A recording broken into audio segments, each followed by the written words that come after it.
This house that you guys are looking at right behind me is a brand new listing that just hit the market pretty much yesterday, and it is $299,000 and about 1,900 square feet, and we're in a town called Crestview, Florida. And this is a very affordable neighborhood for Florida, really, when you look at it. And just driving through the area a little bit, looks pretty normal, looks pretty decent. Surprise, surprise, this house is also another flip because it last sold in May of 2022 for $255,000, and now they're listing it for $299,000. So they're not making a fortune here, but they're trying to make more. And get this, back in 2017, sold for only $150,000. Property tax bill here right now is $2,200 a year, but that's as of 2021, so it might be a little bit outdated. People always want affordable places. This is almost as affordable as it gets for Florida. I saw another neighborhood close to the hotel I was at, kind of like right across the street, where they have a bunch of townhouses over there, and they were running in like the mid to low $200,000 range. So also very affordable over there. But I figured I'd take you guys through a single family home neighborhood and give you guys the tour and see what it's like. First time for me here, probably first time for you as well. Now, one thing I keep seeing in the comments and people keep asking me is, Michael, when is the recession going to come? When is all this gonna happen? And to give you the fast, quick answer, guys, like, I don't know. I don't have a crystal ball. I can't just tell you when it's gonna happen. But there's a lot of things that we can look at to kind of give us a gauge of when it might happen, all right? This house here looks kind of abandoned.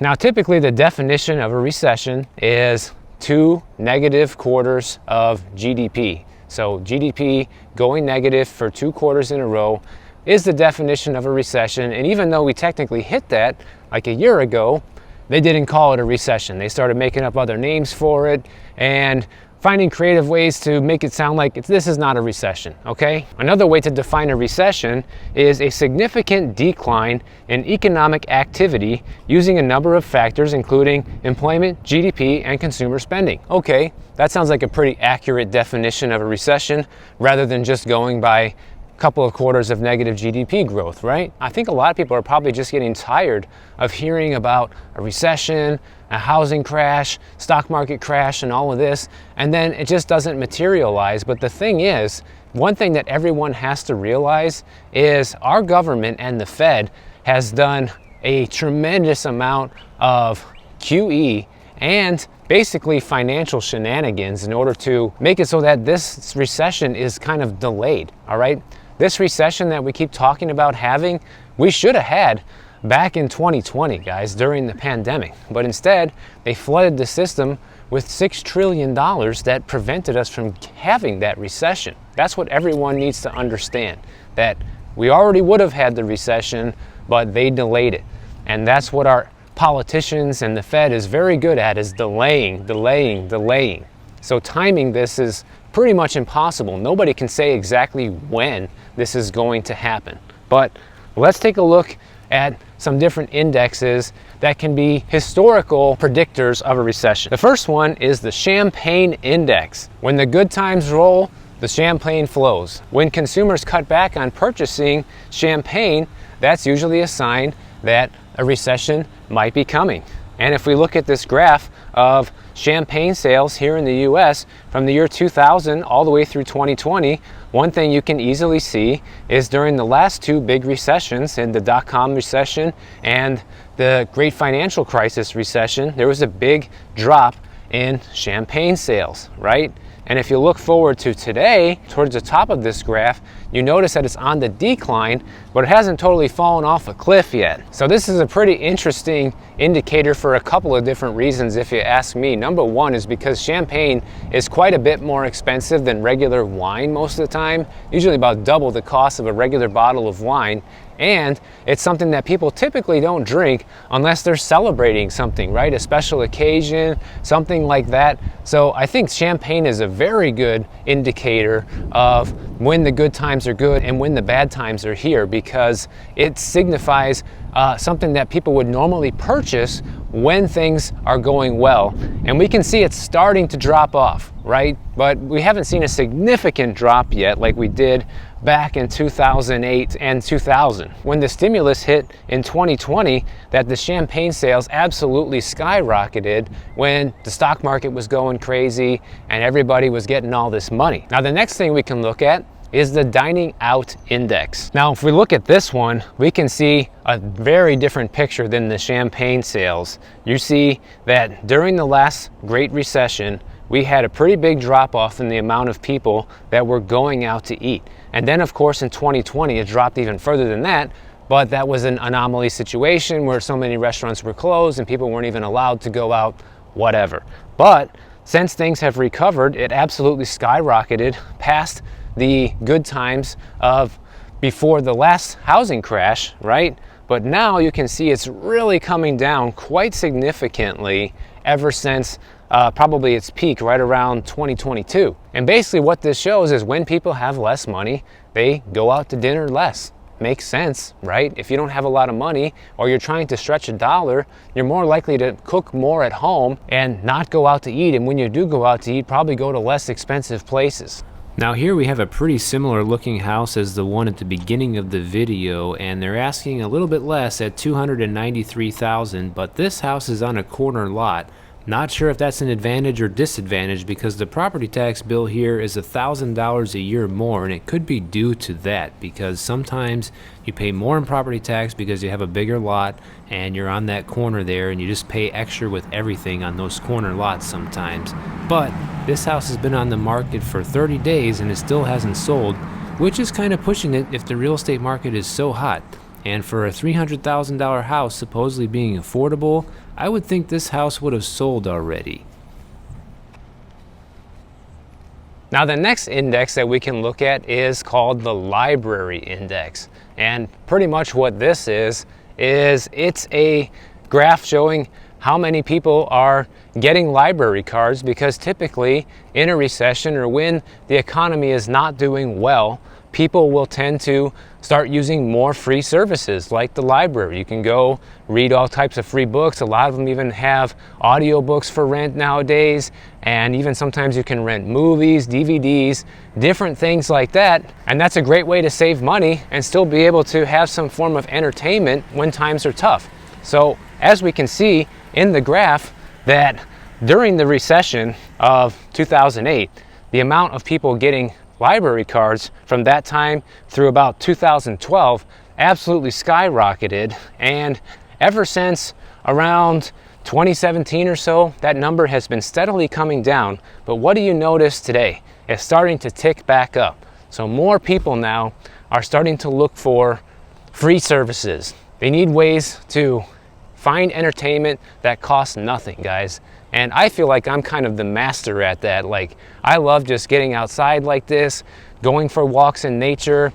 That's one of the main reasons I'm going to California, so I can spend time outside and not be, completely scorched in the 100-degree heat like this. Although I have to say, now that I'm all the way up here in Crestview, which is in the Florida Panhandle, it's not quite as hot as it was in the Villages and Miami. It's still hot during the day, but it cooled down quite a bit last night. It got down into the mid-70s here, which you would never see in the summertime in Miami, ever. Now the next index to look at is called the lipstick index. Lipstick sales historically have flourished during recessions, mostly because lipstick is also a cheap pick-me-up. It's not free like going to the library is, but it's an inexpensive way for women to beautify themselves and feel good about their looks without spending a fortune on hair and nails and all sorts of other things that cost a bunch of money. When you look at this graph, it's pretty clear that ever since things took a nosedive in 2020, lipstick sales were down, but ever since then, it has been steadily increasing. It's at the point now where it's at the same levels it was back in 2017. But this might not be the most accurate indicator of a recession, considering lipstick sales actually went down 6% during the 2008-2009 recession, and it went down 22% during the COVID recession, the brief recession that we were in until the Fed printed $6 trillion. But here's the interesting one. If we were to look at men's underwear sales, which is supposed to be a indicator of a recession, meaning that men will typically buy less underwear during a recession, which can be seen during the 2008 recession. The interesting thing is men's underwear sales have been skyrocketing in the recent years, but it did go down during the pandemic when everything was shut down. And interestingly enough, the amount of times that people add French fries to their fast food orders can also be an indicator of where things are headed. And the CEO of McDonald's right now said that the company's April earnings was seeing that fewer customers were adding fries to their orders, and they're seeing that go down in most of our markets around the world. And it's only going down slightly right now, but it is going down. I would say when you look at all of these indexes, the overall pattern here is that most of these indexes that typically reflect a recession are doing so right now, but they're not very dramatic in most cases. So if I were to try to look at all these things and try to predict when an official recession is going to hit, it might not be for another year from now, guys. And the thing is, ever since last year, people were predicting a recession because of how fast everything was coming down, the stock market and the real estate market and everything that goes along with that. But we had the bank failures in March. The Fed printed more money to bail them out. That's a fact. I would also say that one of the main reasons we haven't hit a big recession yet, or at least not officially, is because we talked about this a week or two ago. Look how much money was stolen, guys, in the PPP fraud, the EIDL loans. You know, they printed $6 trillion, right, during the pandemic. How much of that money actually got used for the correct purpose of saving a business or keeping employees on the payroll or anything like that? No, most of it was squandered and spent on luxuries, investing in real estate. And think about this, if somebody stole money and invested in real estate, say they bought one of these houses for cash, right? Well, now they have a house that's worth 300 grand, then maybe they picked it up for 200 during the pandemic, and now they can borrow against that house to pay for things. And this world runs on debt. And the more access to credit and debt that people have in general, the more they will use it. And let's face it, even people that didn't steal anything just saw massive appreciation in their homes. We see the amount of people getting HELOC loans right now, literally at the highs that we haven't seen since the last great financial crisis. And that could be another signal that people are just using all of the money from their home equity, their credit cards. We're seeing credit card debt balloon to just prolong this because people find another way to just use a little bit more money to keep the spending going, right? And until that slows down or unemployment ticks up to force the stop of that spending, then I think we're going to continue to see this pattern, right? Because there needs to be something to break the cycle. And I think that the catalyst will be unemployment in this case, because the job market is at 60-year lows right now with unemployment.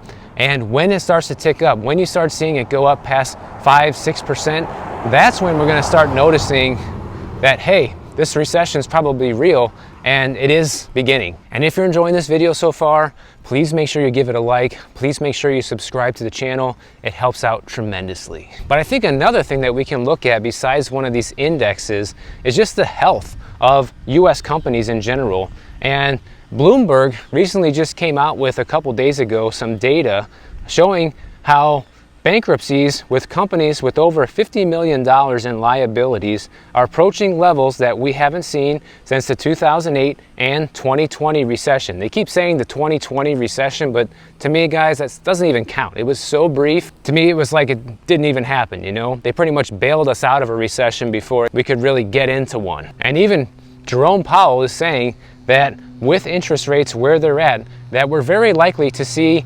delinquencies and defaults continue to go up for these corporate bankruptcies right now. Now, here's some of the big companies that are facing these bankruptcies. You have Lordstown Motors. They make electric cars. Well, first of all, to me, that's a big surprise, right? Because I thought electric cars were supposed to be the future, and everyone wants to buy an EV right now. That's what I keep hearing, that EV sales are up and everybody wants to buy one, yet you have an electric car company going out of business right now. Sounds suspicious. But anyways, Lordstown declared bankruptcy. They're looking at suing Foxconn, and Foxconn's apparently a major investor in Lordstown. You have Pier Street, a real estate investing company. What do you know? They're filed for bankruptcy. The company is blaming tough times in both the mortgage market when it comes to interest rates, right? And the venture capital market. And they plan to sell its home loans and technology assets, probably at a loss. So someone's gonna make some money from that bankruptcy. You have another company called Surgalign. They filed for bankruptcy. They make surgical devices, and they're selling all of their assets at auction after it announced a failed attempt to reposition itself as a digital spine surgery business. Who else? Another big one filing for bankruptcy here. You have Instant Brands. They are the maker of the famous Instapot. Almost everybody has one of those things. And Pyrex. Pyrex makes all those glass measuring cups, different types of containers to store food in, all sorts of things like that. They filed for bankruptcy in June, and they owe $391 million in debt to non-bank lenders that charge high interest rates. And obviously, interest rates right now are the death blow for many of these companies. And another thing to me that is showing that a recession could be on our doorstep here is trucking. Guys, we're talking about the big rig trucking, men and women that ship everything that you and I buy across the country 24/7.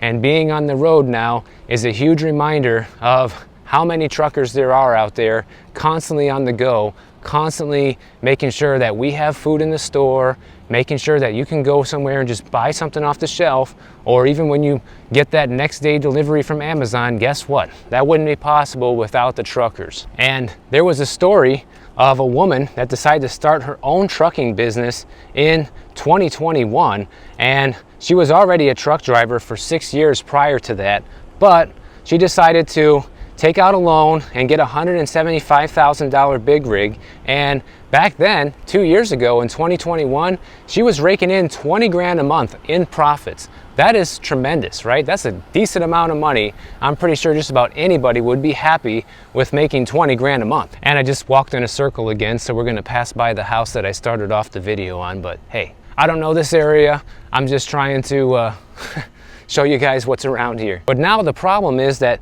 there are so many truck drivers that flooded into the trucking business during this time that it has lowered the rates that they can charge substantially because there's only so much cargo to go around, and now there's basically a surplus of drivers and people can't make nearly as much money.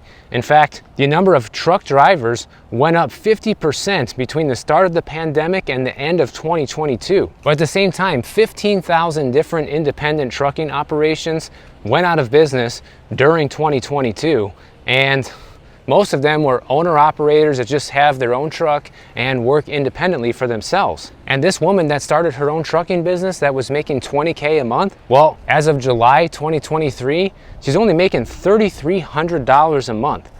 And that's not even enough to pay for her expenses, guys. She has a $2,600 a month rent payment, she's got 3 kids, and she has a $1,400 a month loan payment for the truck. And that doesn't even include her living expenses as far as, you know, food, gas, insurance, all the things that we have to pay for.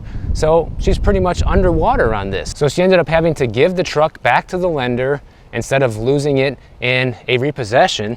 So she lost the $4,000 down payment that she put on the truck initially and had to pay a $7,000 penalty for returning the vehicle. And if you ask me, the biggest engine that makes this country go around is the trucking industry. And if that's hurting right now, that could definitely be a sign of the recession, because it means people are just not buying as much stuff as they used to. But of course, economic bulls are saying, well, this is mostly related to people now spending more money on travel and services instead of goods, right? Because you don't need to ship services or travel experiences. And that's the reason for this. What do you think? And a lot of people can get lured in by the appeal of making easy money. You know, there was a YouTube video that got 3 million views last year of a 19-year-old who started his own trucking business, and he made 159 grand in the first 3 months. And you know, it's funny because in every industry, you're always going to see these anomaly stories, right? You even see it for YouTubers that make millions of dollars per month, but that is just not the reality for 99.99% of YouTubers, right? Just like real estate agents who are the top producers that make millions of dollars a year in commissions, that's never going to happen for pretty much every realtor out there, right? You're lucky if you make even 6 figures in real estate, because the average real estate agent makes like 50K a year. But people hear those stories and they're like, oh, let me do this. This is another way to get rich quick, right? Everybody hears about an opportunity and thinks, wow, I better jump on this bandwagon and take advantage of that. And this is how much profits have gone down for these truck drivers, okay? The rates used to be about $1 a mile in profit back in 2021. Today, that has been cut down to 3 cents per mile profit, guys. That's a 97% cut in the amount of money truckers can make right now. And just to be able to make a decent profit, truckers need to be turning at least 40 cents a mile profit in order to actually make a good living, build up cash reserves for vehicle maintenance and repairs, and that can cost a fortune when you're talking about maintaining a big rig. But now you have a bunch of people quitting because they can't make a living, and we're going to be right back to the same problem again. Just like when we had the shortage of truckers during the pandemic, you're going to have so many of them quit right now, and then when we actually need them again, they'll be nowhere to found. And guess what that's going to do to everything? It's going to make the cost of everything shoot up, which means inflation will go back up, and if we're not already in a recession by then, that might be the last thing to put us in one. So, and some people might say, oh, Michael, this has nothing to do with real estate, or, you know, why are you talking about this? Who cares about the trucking industry? It's because it's literally the economic engine of the country. People need to understand that without trucking, the whole world would stop, guys. We would have nothing right now, okay? You wouldn't be able to get gas in your car. Where do you think the gas station gets the gas from? It gets trucked in. Where do you think all the food you buy comes from? It gets trucked in. So you would have access to nothing if it wasn't for trucking. That's why I think all this is such a big deal.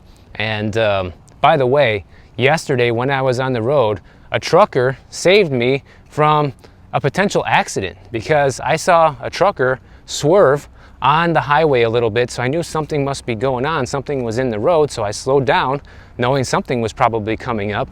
And sure enough, you had a couple of bozos that lost their kayaks in the middle of I-10, guys. So I was already slowing down. I had to go almost totally off the road to avoid it, you know, and luckily avoided an accident. But you had a guy right behind me, you know, completely riding my tail like you're not supposed to. And that guy almost totally crashed because he really wasn't expecting anything, because that's what you get for tailgating, I suppose. It's been an interesting journey so far. Hopefully you enjoyed this little neighborhood tour of Crestview. Definitely a much more affordable area for most folks. The next video you guys will likely see will be from Louisiana, because I'm headed over there. If you enjoyed this video, make sure you click the bell notification down below. YouTube will alert you every time I post a new video. And if you don't want to wait, check out my next one on the screen right over here, and I'll see you in the next one.